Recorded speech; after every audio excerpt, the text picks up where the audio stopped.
Hi, everyone. Welcome to another Sunday live stream. Just give me a second. I'm getting also.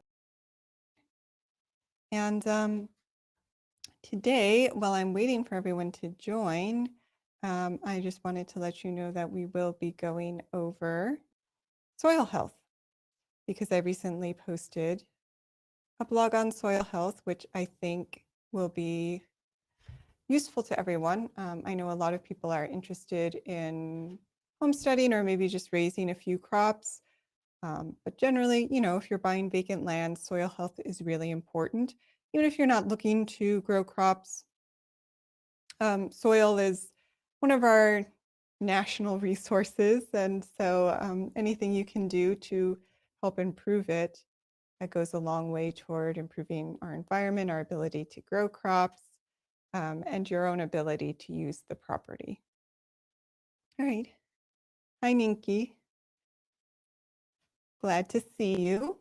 Thank you for joining. So while we wait for everyone else, for anyone who's not familiar, my name is Erica Benson. I have a company, Gokche Capital. I buy and sell vacant land. I'll very quickly share my screen so you can see my website. It's gokchecapital.com if you want to go there. And so if you want to sell your land or buy land, you can come here. There's a button to get your cash offer.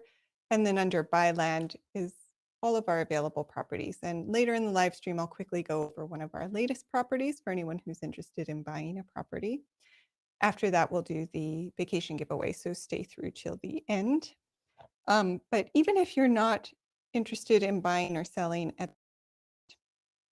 we do have a blog with a lot of great resources. There are over 450 articles. All of these are at least 2,000 words, and they cover a wide range of topics that would be helpful or that I found helpful in researching vacant land and learning how to buy, own, and sell vacant land. So we've pretty much done a blog post on any topic related to land at this point. So if you have a particular topic you're interested in, you can just search for it in the search bar. Or you can scroll down, look through all of them, see what's interesting. Of course, hello, Nina. Welcome. And then, of course, since you're here on YouTube, you know our YouTube channel post videos, both of the properties that we're selling and also educational, sometimes entertaining topics. We do generally a short every day and then a longer video, maybe or so. So you can check out the YouTube channel as well for more resources. All right, so I will get started. I'll wait to see. So I'm going to share my blog post. And I'll get started on the topic, but if you have any questions or any comments, I'm also watching the chat screen here. So when there's a natural pause, I'll check here and answer any questions that anyone may have. All right, so soil health. Seems like a simple definition, but still important to define what we mean when we talk about any kind of term. So soil health is the overall condition and well-being of soil as a living ecosystem. So it's the soil's ability essentially to support life. It includes the physical, chemical, and biological properties of soil, those properties that enable it to support plant growth, maintain water and nutrient cycles, and provide habitat for various organisms. So again, it's the soil's ability to support life. And soil, just like water, is one of the key building blocks for life. And so I like to say it's one of our great national treasures, which is why I think as a landowner, it's really important to think about your soil's health and how you can improve it. All right, but we listed here 10 core reasons why soil health is really important for landowners or anyone who's just interested in land, the environment, farming, being self-sufficient, raising crops, all of that. So If you want to engage in agriculture or any kind of land management that involves growing things, so if you're a rancher, you need to grow forage for your animals. If you are getting timberland, you need to support the trees. Yeah, so basically any kind of land use that requires growing some kind of plant or even animal life, because animals depend on plants, then soil health is very important. So yeah, again, if you don't prioritize soil health, you can't hope to keep your land viable for use in agriculture, forestry, conservation, even urban development, because soil health can have a direct impact on how easy it is to build on a property.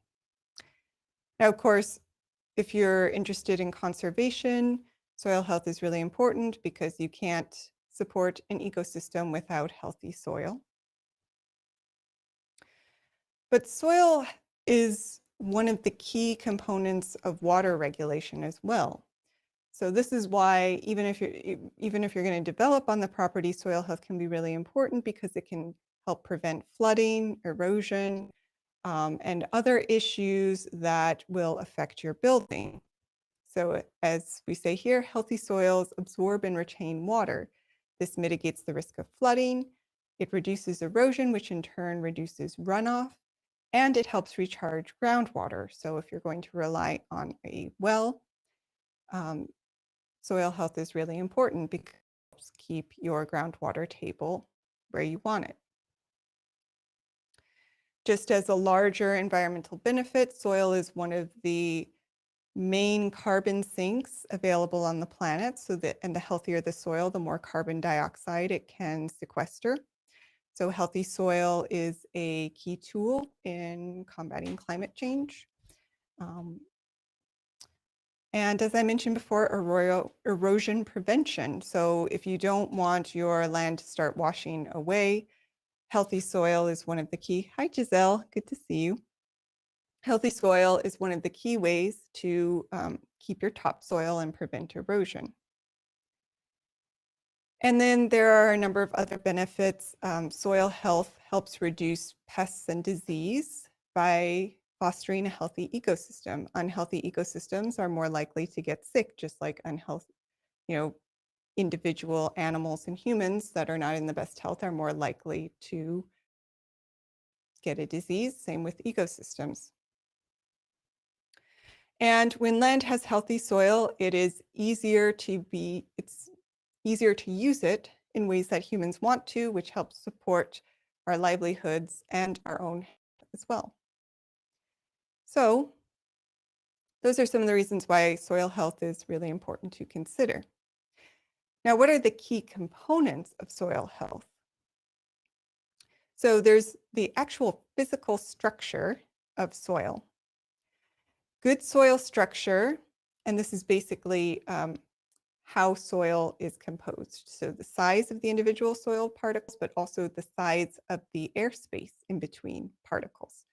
And the airspace is just as important as the soil particles or the components that make up the physical elements of the soil.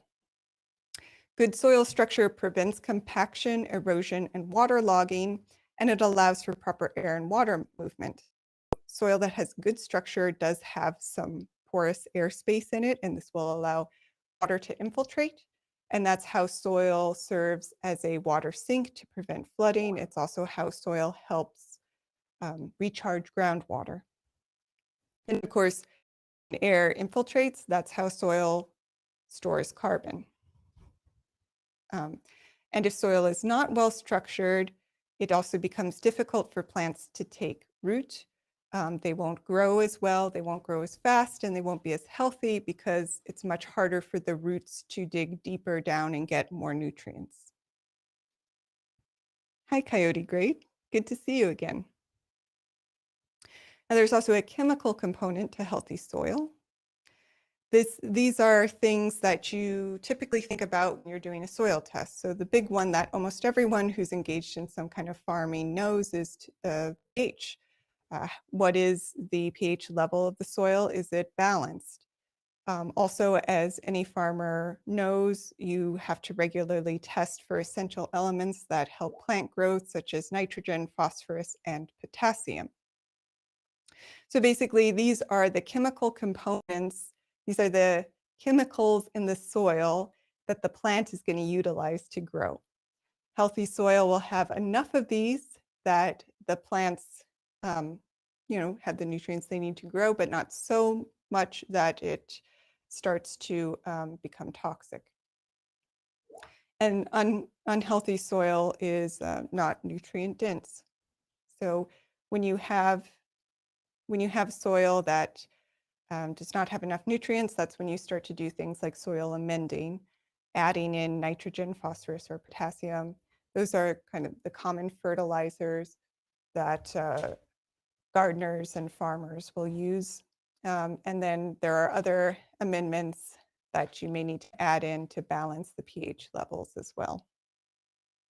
Hi, Team Alaska. So a good soil test will give you a fairly holistic sense of the chemical composition of your soil and what you need to do to improve it. If you've never done a soil test before, it's always useful to go to your local USDA office or the nearest state university's ag extension office. They usually have people there who are really helpful, who can give you soil information on how to do soil tests. They may even have soil test kits, and they can also give you information on what to do with your results, so what you need to do to improve your soil health.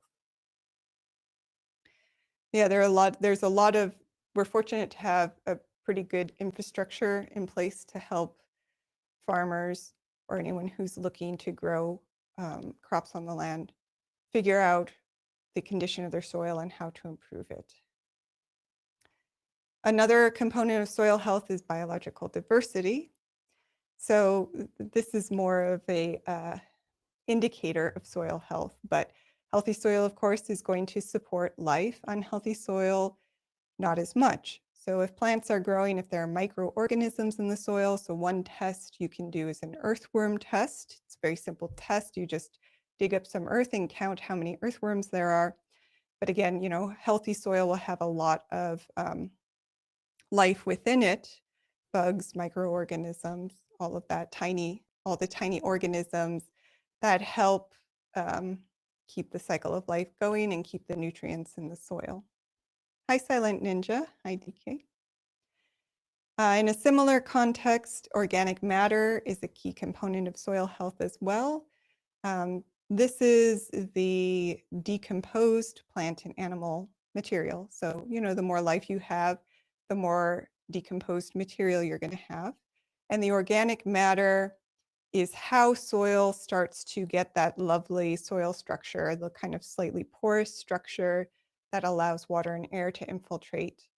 The decomposing organic matter is also what provides nutrients in the soil that will help new plants grow. So soil with a nice amount of organic matter is generally healthy soil. And as we mentioned before, healthy soil is able to absorb and retain water, and it doesn't erode, it doesn't run off with wind and rain events. And as we mentioned, there will be organisms in it. Okay. So some of this we already talked about. Soil health impacts your ability to grow food. It impacts the ability of plants to extend their roots, and it directly impacts crop yield. So a lot of things that farmers who prioritize soil health do are the strategies that have become more and more common these days. Sustainable practices, they're sometimes called regenerative agriculture. Sometimes now they're just sort of standard agricultural practices, but things like cover cropping in between crop cycles, crop rotation as well, so you're not planting the same thing over and over again, and you're also allowing each field some cycles where it's fallow and it can recover. Reduce tillage or no tillage and integrated pest management. And these are now techniques that are, I think, in many areas almost commonplace. But these are all things that help improve soil health. Right. And another, we talked about soil and water health, climate change. And again, here are the indicators of soil health. But if you want to understand how healthy your soil is, the first thing you want to do is the soil test, a really comprehensive one.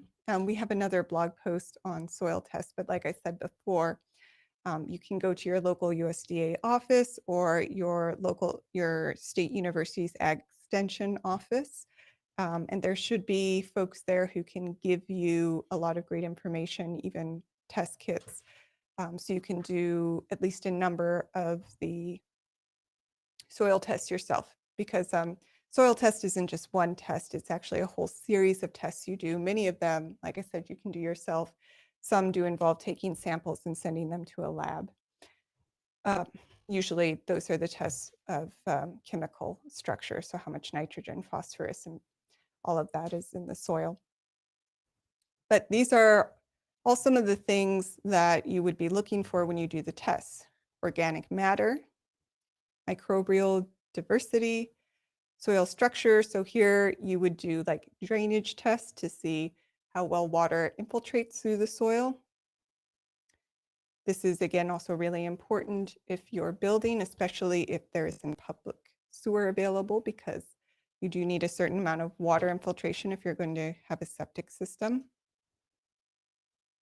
Oh, Silent Ninja, yes, thank you for reminding me. It was Veterans Day this weekend, so thank you to everyone who has served or is serving.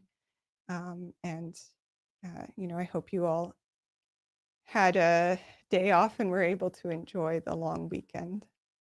Yeah. As we mentioned, you'll do soil sample tests to get various nutrient levels. You'll look at respiration rate, earthworm presence, as I mentioned earlier, aggregate stability, so how well the soil holds together, and then just general plant diversity and growth. Okay. And so I'll wrap this up by just talking about how agricultural practices impact soil health. I know there are some people out there who think that agriculture is on the whole a bad thing for soil, but that's not necessarily true. There are many ways that you can farm that not only help sustain soil health, but may even be able to improve it. And we mentioned some of the techniques that are being used now, like cover cropping, crop rotation, reduced tillage. And, organic farming is one way because it reduces the amount of pesticides and chemical runoff that go into the soil. All of those stress the soil. So these are, basic strategies that people use in order to farm in a way that maintains soil health for generations. But it's, some of the things that traditionally have been done which disrupt soil health include,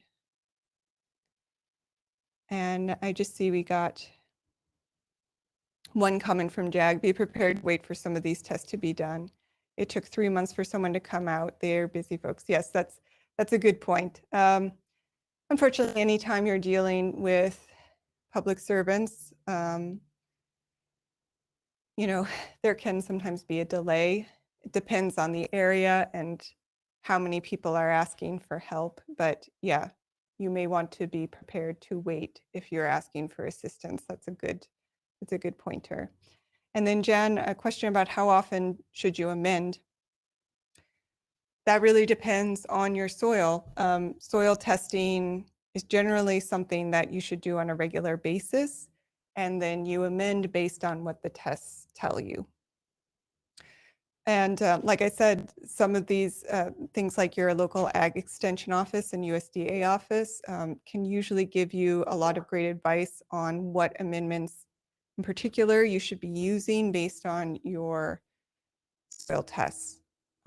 It's also important to note the reason you do tests on a regular basis is the results can vary from cycle to cycle, depending on what you're doing with the land, or external forces like, if there's a lot of rain, you get a lot of runoff on your land. There may be things in the runoff, chemicals that affect your soil. The way the groundwater rises or falls can affect it. Just overall climate, depending on how much moisture you get, how dry it becomes. All of these things can change your soil health outside of your own practices. So you do tests on a regular basis, and then you amend based on what the tests are telling you your soil needs.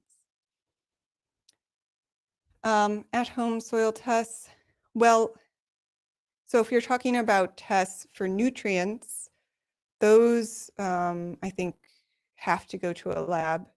They're usually like, you can do kits that are send away, but most of your ag extension offices should have in-house testing services, I believe. This isn't exactly my area of expertise though, so you can always check with them.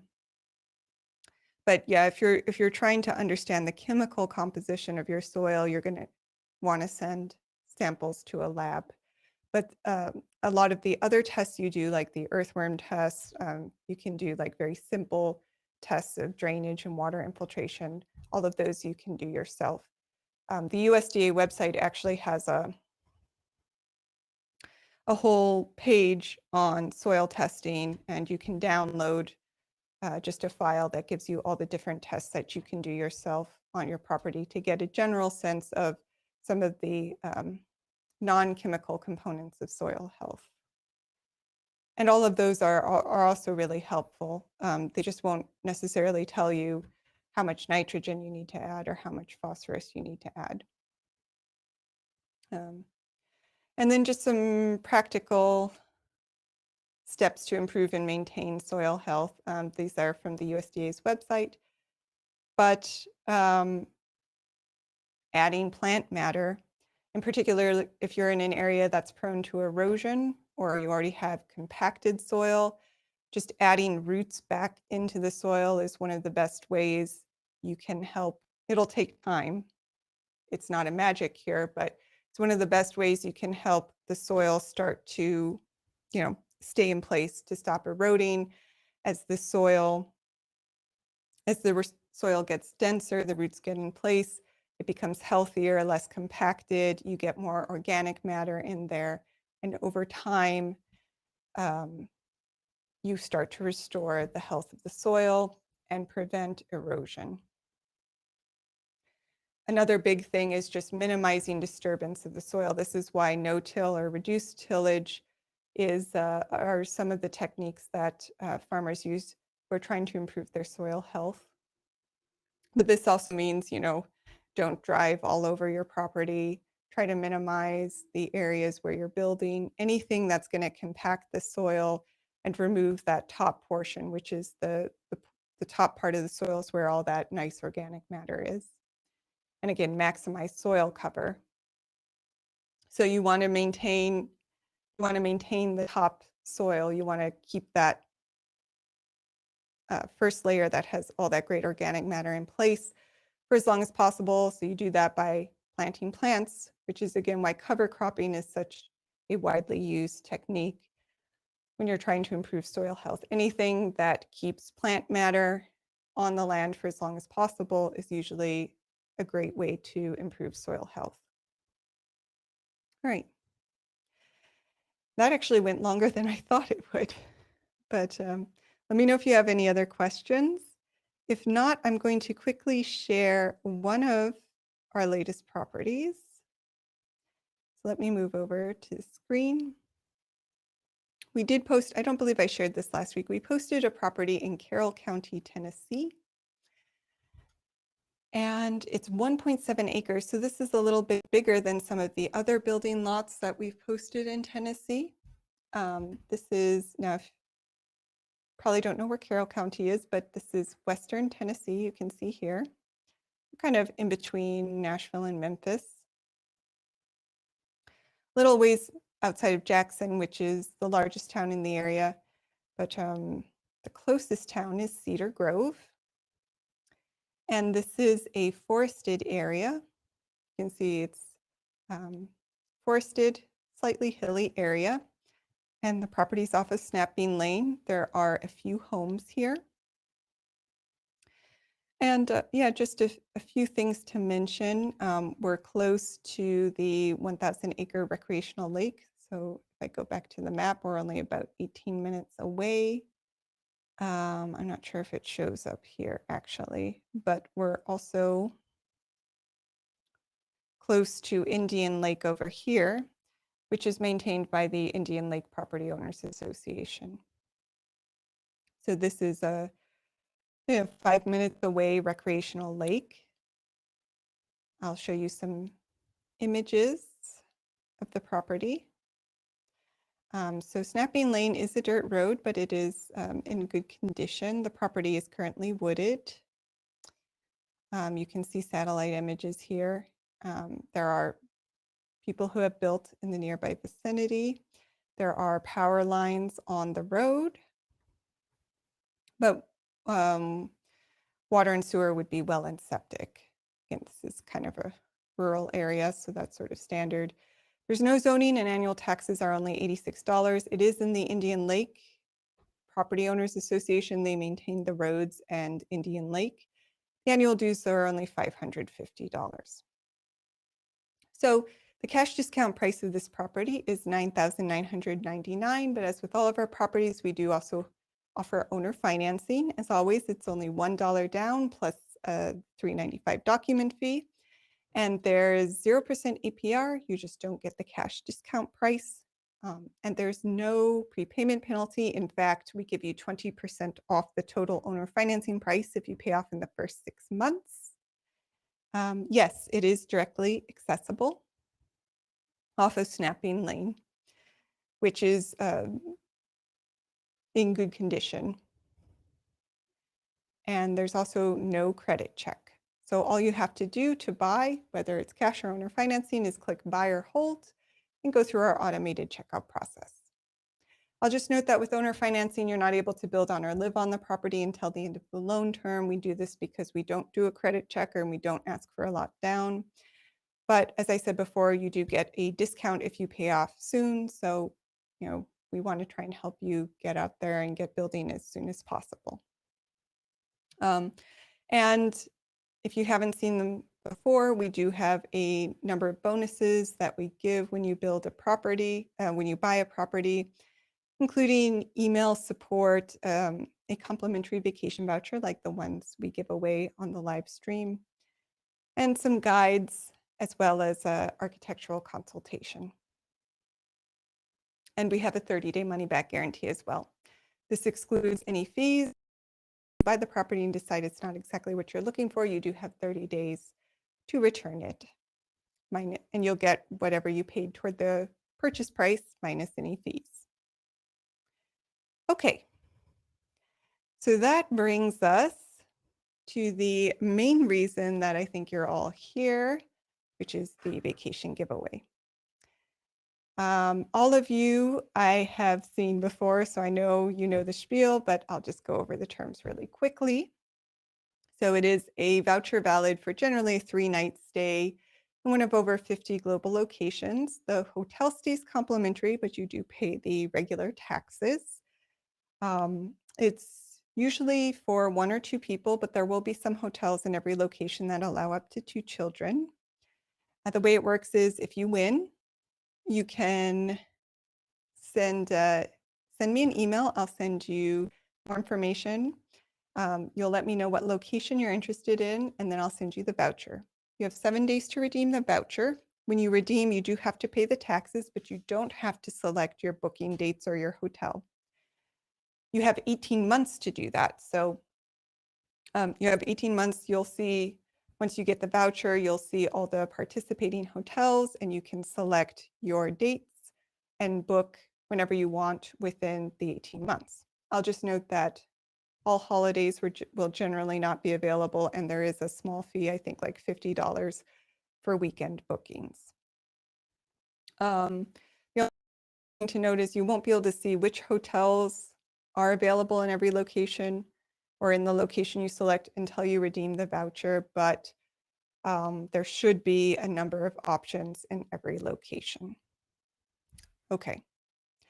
So if you're interested in participating, just say yes in the chat, and then you'll be assigned a number based on the order you said yes. The first person's 1, second is 2, and so on.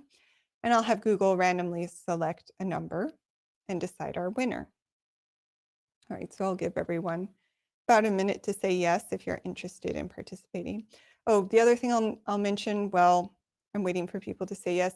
You are only allowed to redeem a voucher once every 12 months, but you can give the voucher as a gift to a friend or family member. And if you win and if you've already redeemed a voucher, we can also give you a hotel savings card instead as well. So that's another important thing to mention. I hope you all have been having a great weekend. Holiday weekends are always nice. The weather is beautiful here, so we took advantage, did a number of walks. All right, wait another 30 seconds. It looks like we have 6 participants.